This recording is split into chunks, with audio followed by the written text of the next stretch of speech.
Vamos abrir a Escritura no livro de Atos dos Apóstolos, capítulo 9, texto muito referendado, mas às vezes pouco lido, e um texto importante para a história do cristianismo, mas que vamos meditar nessa manhã. Atos 9, do verso 1 até o verso de número 9. Atos dos Apóstolos, capítulo 9, do verso 1 ao verso de número 9. Diz assim: Saulo, respirando ainda ameaças e morte contra os discípulos do Senhor, dirigiu-se ao sumo sacerdote e lhe pediu cartas para as sinagogas de Damasco, a fim de que, caso achasse alguns que eram do caminho, assim homens como mulheres, os levasse presos para Jerusalém. Seguindo ele estrada fora, ao aproximar-se de Damasco, subitamente uma luz do céu brilhou ao seu redor. E caindo por terra, ouviu uma voz que lhe dizia: Saulo, Saulo, por que me persegues? Ele perguntou: Quem és tu, Senhor? E a resposta foi: Eu sou Jesus, a quem tu persegues. Mas levanta-te e entra na cidade, onde te dirão o que te convém fazer. Os seus companheiros de viagem pararam emudecidos ouvindo a voz, não vendo, contudo, ninguém. Então se levantou Saulo da terra e, abrindo os olhos, nada podia ver. E guiando-o pela mão, levaram-no para Damasco. Esteve 3 dias sem ver, durante os quais nada comeu nem bebeu. Vamos orar? Pai, nós estamos diante da palavra santa do Senhor nessa manhã, e nós queremos pedir ao Senhor, ó Deus, nesse culto de Santa Ceia, aqui, ó Deus, onde temos o privilégio de participar da comunhão com o Senhor, e em igreja, dia do Senhor, na possibilidade, ó Deus, de ter verdadeiramente uma comunhão única, sincera, transformadora, real contigo, e real no sentido em que a palavra se aplica no mais literal, que é realidade, mas é real de um rei. Estamos na presença do rei nesse momento. E, Pai, nós clamamos ao Senhor, ó Deus, seja conosco nessa manhã. Tenha misericórdia de mim, dos meus irmãos, fala ao nosso coração. Usa-me, ó Deus, na vida dos meus irmãos. Que o Senhor, ó Pai, traga o nosso pensamento cativo à Tua presença. Me capacita a falar o que o Senhor colocou no meu coração aqui aos meus amados irmãos e que sejamos edificados, não pelas habilidades argumentativas de um pregador, seja ele quem for, mas sejamos edificados pela presença do Teu Espírito Santo no meio da vida da Tua igreja, fortalecendo, santificando, justificando, cuidando desta igreja, purificando ela para o Senhor, ó Pai. Mais uma vez, Pai, clamamos que o Senhor, ó Deus, envie o Teu Espírito Santo no sentido de que Ele possa agir e iluminar os nossos corações nessa manhã e abençoar o Teu povo reunido aqui. Também pedimos, perdoa os nossos pecados, limpa-nos e lava-nos de nós mesmos, ó Deus, e nos abençoe, ó Deus, para que possamos ter comunhão verdadeira com o Senhor. Assim oramos, em nome de Jesus. Amém. Os irmãos podem se assentar. Eu quero pensar aqui com vocês nessa manhã, nesse tempo que temos aqui para esse culto das 8h30, sobre o tema Pensando a respeito da conversão.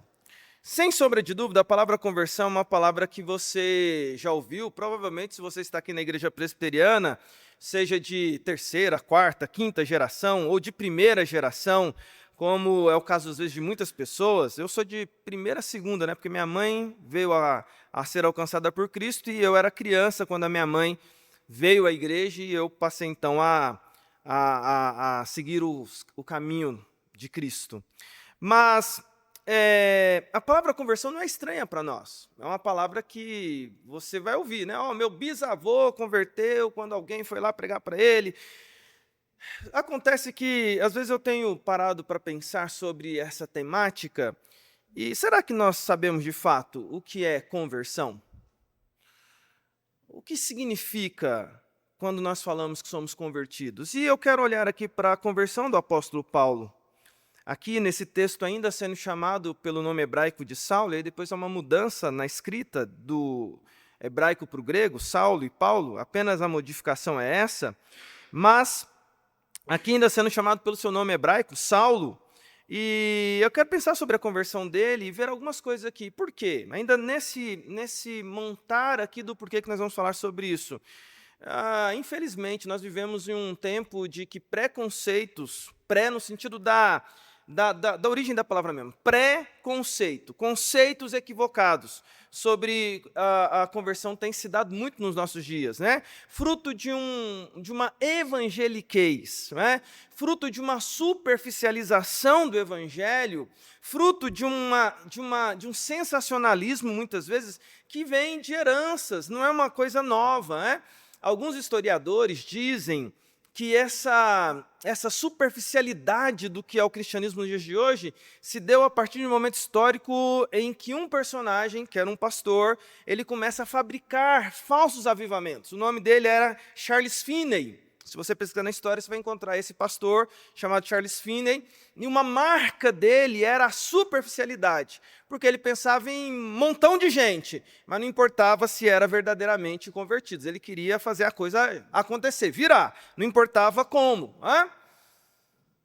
E a pergunta que nós precisamos fazer é, nós temos pensado se de fato as pessoas estão vivendo, experimentando, participando de uma verdadeira e real conversão? É o que eu quero pensar com você aqui nessa manhã. 3 coisas muito rápidas sobre conversão para a gente anotar no nosso coração como um referencial bíblico para a nossa jornada, tanto para nós olharmos o nosso coração, quanto para observarmos o cenário cristão ao nosso redor. O que é a conversão? Pensando sobre verdadeira conversão, sobre a conversão à luz da Escritura. Primeira coisa, querido irmão, o que é conversão? Conversão é uma desconstrução de todos os meus conceitos equivocados. Conversão verdadeira é a desconstrução de todos os meus conceitos equivocados. Veja o que diz Atos 9, do verso 1 ao verso 3. Lá diz assim para nós: Saulo, respirando ainda ameaças e morte contra os discípulos do Senhor, dirigiu-se ao sumo sacerdote. Para quê? Ele pediu cartas para as sinagogas de Damasco, a fim de que, caso achasse alguns que eram do caminho, assim homens como mulheres, os levasse presos para Jerusalém. Seguindo ele estrada fora, ao aproximar de Damasco, subitamente uma luz do céu brilhou ao seu redor. Veja, o livro de Atos e essa história da conversão do apóstolo Paulo, ela vai ser descrita aqui no capítulo 9, depois no capítulo 22 e depois no capítulo 26 do mesmo livro de Atos, ou seja, 3 vezes é registrado para nós essa história da conversão do apóstolo Paulo.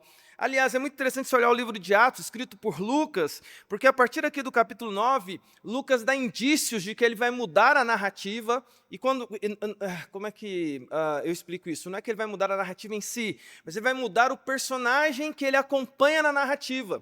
Se você vai até o capítulo 11, você vai ver Lucas acompanhando muito o apóstolo Pedro e ali os discípulos de Jesus nesse contexto, e a partir do capítulo 11, ele muda o personagem da sua narrativa e ele passa a acompanhar o apóstolo Paulo. Mas o primeiro indício que ele vai fazer é aqui no capítulo 9, porque ele mostra a conversão de Paulo, aqui ainda chamado de Saulo. E a coisa que a gente percebe aqui como marca da conversão do apóstolo Saulo, e que nós podemos trazer como referência para nós, como marca da verdadeira conversão, o apóstolo Paulo, é essa desconstrução que vai acontecer na mente desse homem. Eu costumo falar, irmãos, olhando aqui para esse texto, que se eu tivesse, e me permitam aqui devagar, viu, irmãos? Não devagar e lento, né? Mas devagar de divagação. Né? Às vezes eu fico divagando, eu sou muito de ficar divagando sobre algumas coisas, eu não sei se você já teve essa vontade, eu tive vontade, não sei, eu falaria assim, quem nunca teve vontade de ter uma máquina do tempo? Né? Eu queria ter uma máquina do tempo, para viajar para o futuro e para o passado, para ver algumas coisas. Eu gostaria de ter. E se perguntar assim, você gostaria de conhecer alguns personagens históricos se você tivesse uma máquina do tempo? Eu sempre falo, eu queria ter uma máquina do tempo. Um dos personagens que eu gostaria de conhecer na história da humanidade seria o apóstolo Paulo. Mas se eu tivesse uma máquina do tempo e eu fosse conhecer o apóstolo Paulo, eu teria que regular bem esse dia para conhecer o apóstolo Paulo. Porque se eu marco ali de conhecer o apóstolo Paulo antes de Atos 9, e eu chego e levo assim, Paulo, meu grande irmão, quem é você? Alexandre, eu sou Alexandre convertido a Cristo, eu vim te dar um abraço, apóstolo Paulo. Se eu regulo a máquina para antes da conversão dele, ele ia me receber, sabe de que jeito, meu irmão? ele ia me receber na pancada. Porque o texto que conta a história do apóstolo Paulo, além de Atos 9, mas tudo aquilo que o próprio apóstolo Paulo fala sobre si, ele era alguém que matava cristãos, levava encarcerados, ele era alguém que odiava os do caminho. O texto aqui diz para nós aqui, Saulo ainda respirando ameaças. Veja, esse era o coração desse homem nesse momento da história. Ele pediu cartas ao sumo sacerdote, porque na cosmovisão dele, na visão que ele tinha das coisas, nos conceitos que ele tinha, quem era Paulo? Fariseu, judeu zeloso, religioso, combatia aquilo que ele achava que era errado, que era os do caminho. Essa era a construção de pensamento que ele tinha. E na construção de visão que ele tinha, ele perseguia os cristãos, achando que aquilo estava certo.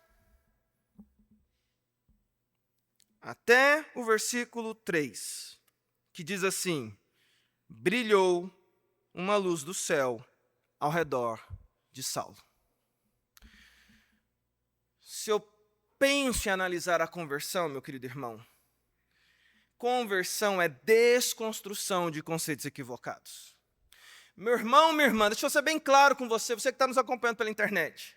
Se os seus conceitos não foram desconstruídos por Cristo, você não experimentou uma verdadeira conversão.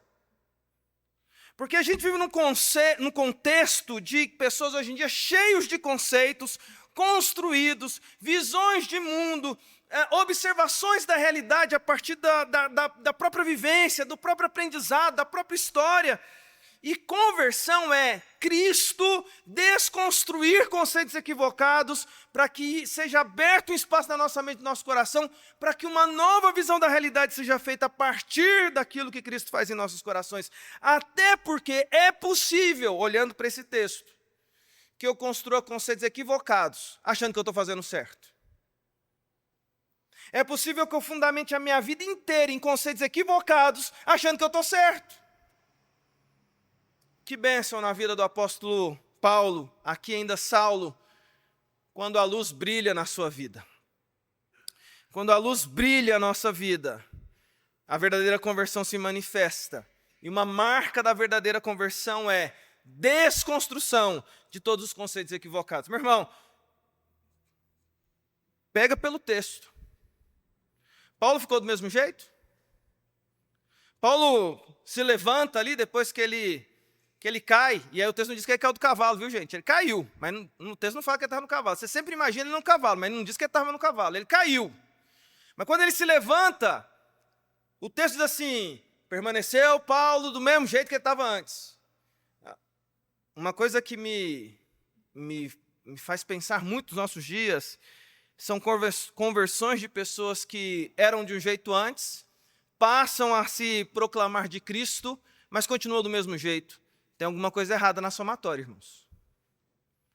Tem alguma coisa errada na somatória. Se eu passei pela verdadeira conversão, as coisas vão mudar.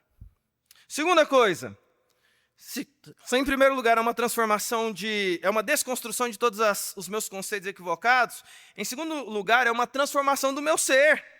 Olha o que diz ali o versículo 6 do capítulo 9.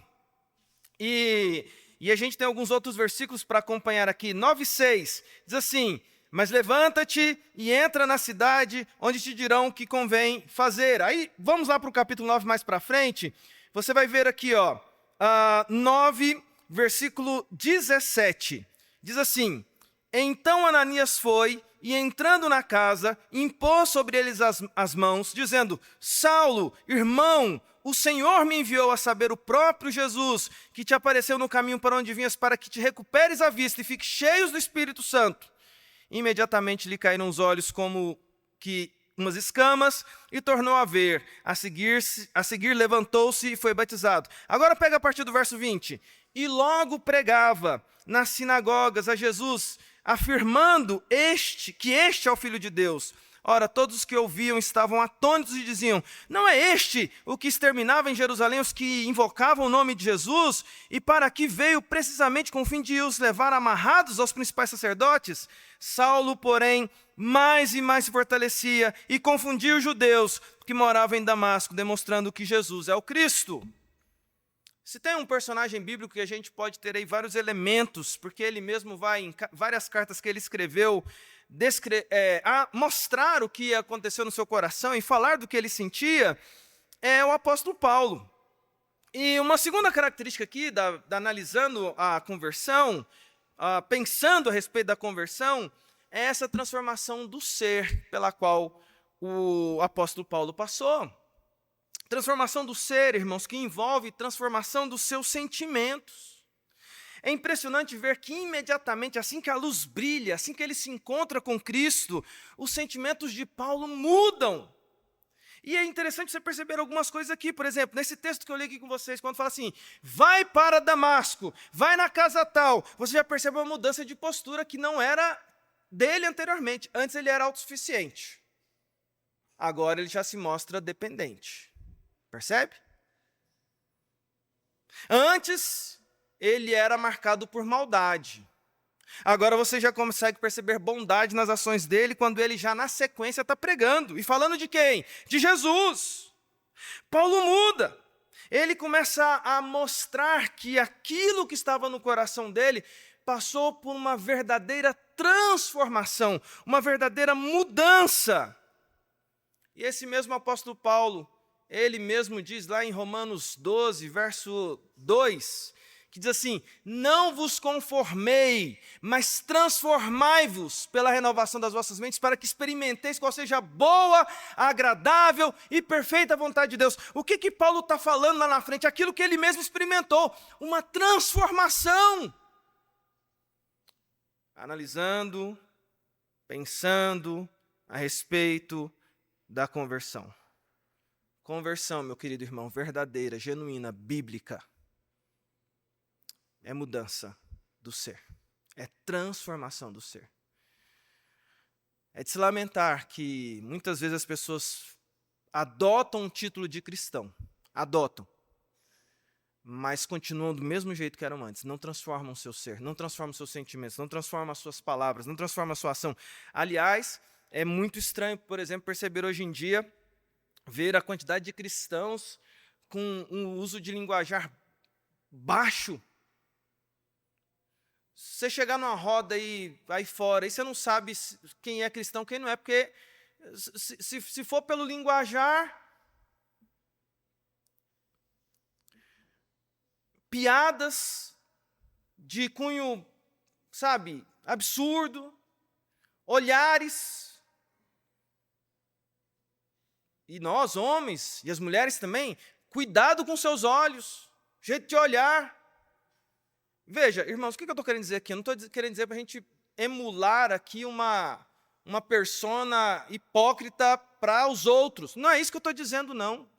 O que eu estou dizendo é que quando a gente vive a verdadeira conversão, o nosso ser, o nosso coração é transformado. Em nome de Jesus, querido irmão, em nome de Jesus, querida irmã, lembre-se disso, os seus sentimentos devem ser transformados. Você deve ser alguém com seu ser, com seus sentimentos modificados em Cristo Jesus. Se não está acontecendo, meu querido irmão, minha querida irmã, busque, lute por isso na sua vida em nome de Jesus, porque conversão implica em transformação do nosso ser.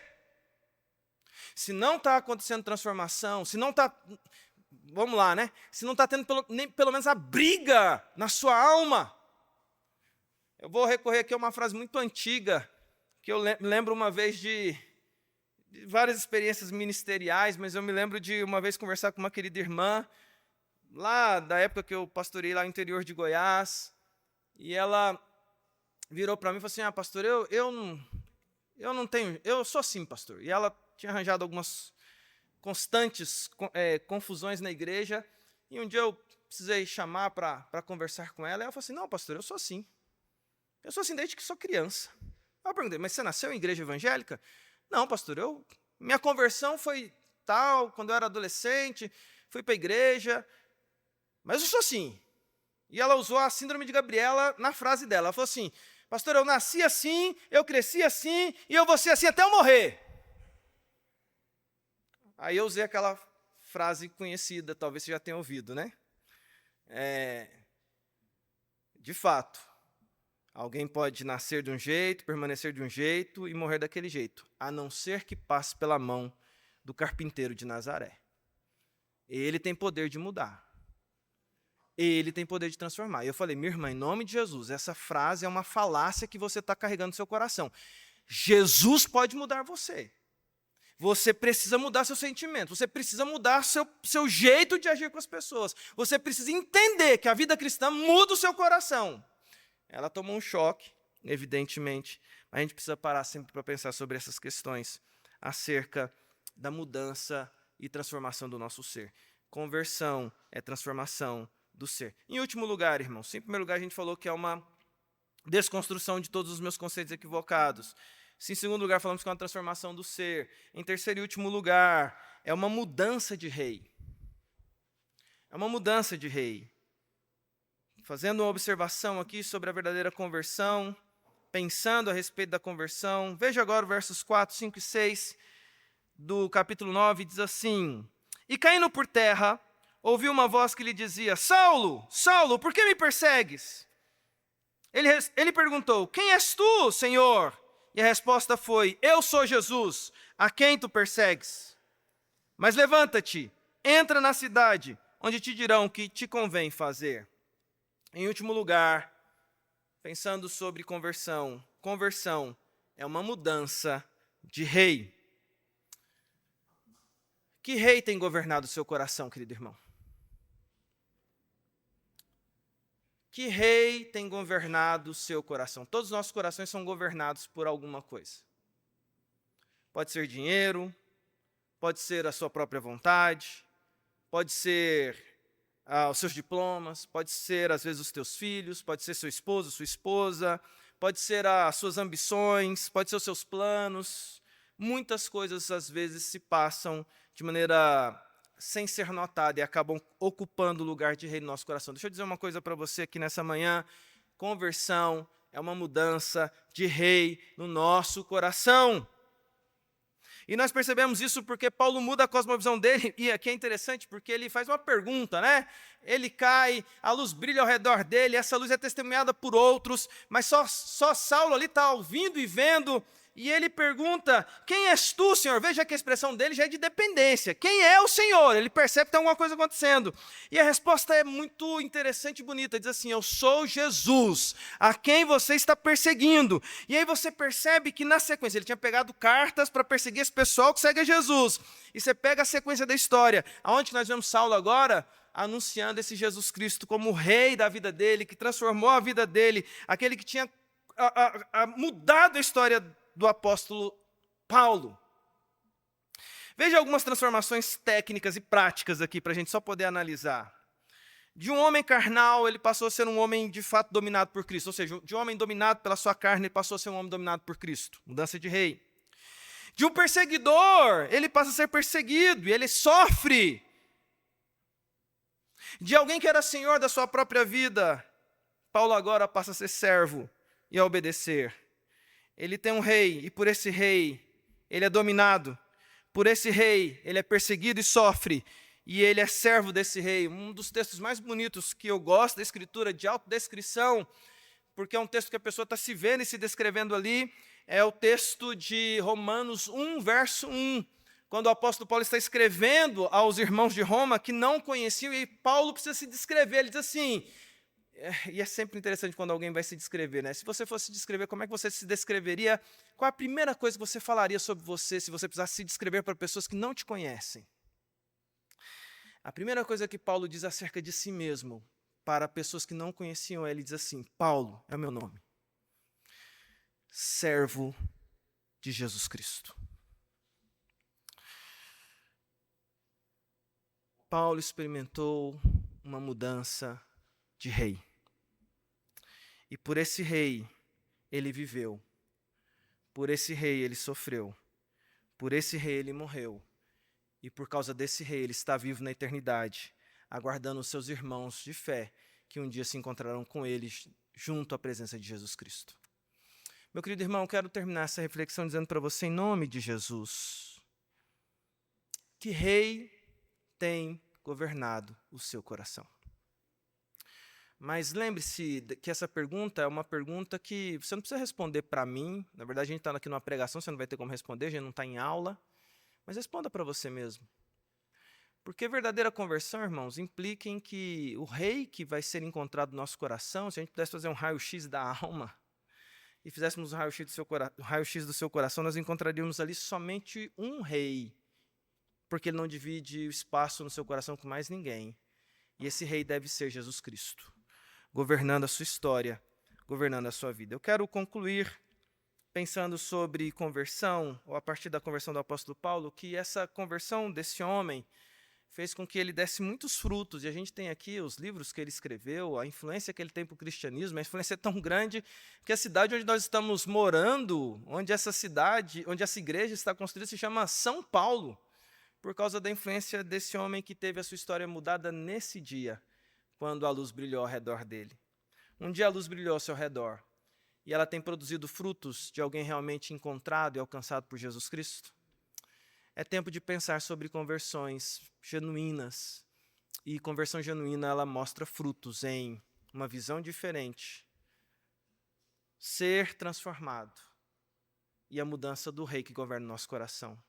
Não pode ser você, não pode ser absolutamente nada, a não ser Jesus Cristo conduzindo a sua vida. Me permitam terminar essa reflexão, tem até 9h10 para terminar. Mas se tem uma coisa que me permitam contar essa história, se tem uma coisa que sempre me marca, eu contei aqui, quando eu comecei a mensagem, falando sobre cristão de primeira geração, de segunda geração, né? E eu falei que eu sou meio ali, meso, primeira geração, porque a minha mãe, ao ser alcançada, ela me leva junto ali criança, né? Então eu falo que ela é a primeira geração e já veio a segunda junto, né? Porque a gente já estava ali. Mas eu me lembro e é interessante isso, porque eu me lembro dos primeiros dias ali depois da conversão da minha mãe, e eu confesso para você que eu tinha ali 5, 6 anos, eu não estava entendendo o que estava acontecendo. Eu confesso para você que eu só lembro da cena, tá?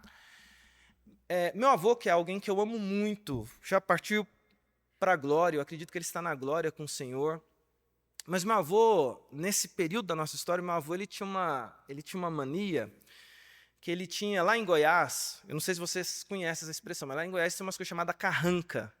Não sei se você já ouviu falar sobre carranca. Carranca é como se fosse um totem de madeira, que tem uma cara assim bem feia, e essas carrancas são colocadas na entrada das casas para afugentar espíritos maus. Meu avô gostava desse negócio. E a casa do meu avô era cheia de carranca, e ele dava carranca para os filhos dele, né?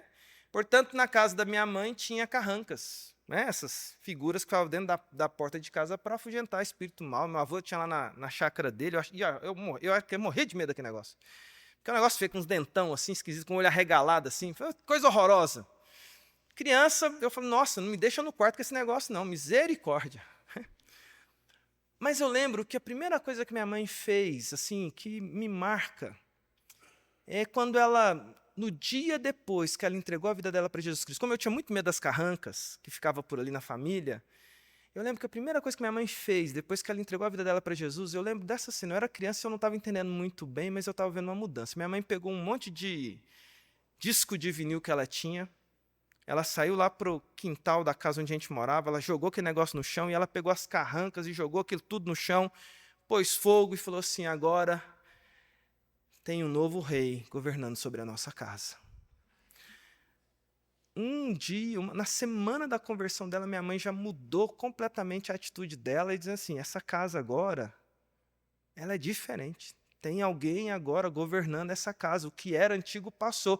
Agora tudo se fez novo. E isso já tem mais de 30 anos. Essa semana minha mãezinha esteve aqui. Irmãos, a conversão dela foi verdadeira. Ela permanece firme nos caminhos do Senhor, uma mulher de oração. E, sabe, irmãos, a conversão, quando é real, ela muda a vida de uma pessoa. Que continuemos, irmãos, buscando viver a verdadeira conversão que muda das coisas mínimas às coisas grandes o nosso coração. O apóstolo Paulo experimentou uma verdadeira conversão, isso mudou a vida dele e a vida de muita gente. Que impacto a sua conversão tem causado na sua história e na vida das pessoas ao seu redor? mudança de cosmovisão, de conceitos equivocados, mudança do ser, mudança de rei. Nós temos um novo rei desde o dia que fomos alcançados. E esse rei tem nome, é Jesus Cristo. Que ele governe sobre nossas vidas, em nome de Jesus. Amém?